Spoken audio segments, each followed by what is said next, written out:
Hello guys! Another Timmy Vlog episode. So, kamusta naman kayo dyan?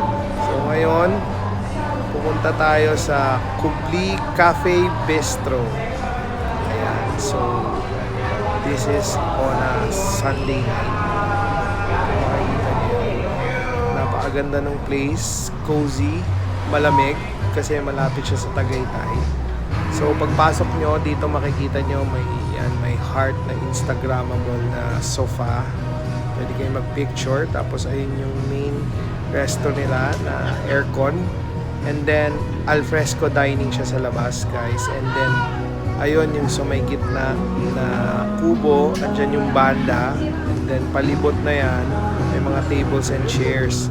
So, pwede kayo dyan mag-alfresco dining. Meron konting booze. So, nagpunta kami dito. After we eat dinner, lumabas na kami no main resto. Tapos dito kami sa labas. Then, andito rin yung cafe nila. So, ayun, kung makikita nyo yung sarili nilang coffee shop. So, meron. So, ayan, chill-chill lang, guys. Ayan, si Kuya nagsaserve. So, ang ganda ng place. Maaliwala siya. Malamig. Tagaytay weather feels.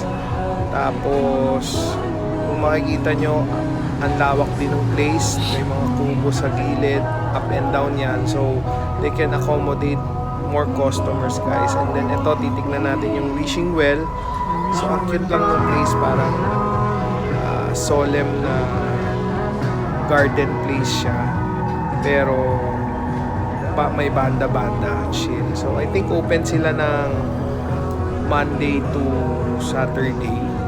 Then Sunday, limited time. Kaya medyo konti na yung tao ngayon. So, ayan guys. Dito na lang muna. Then,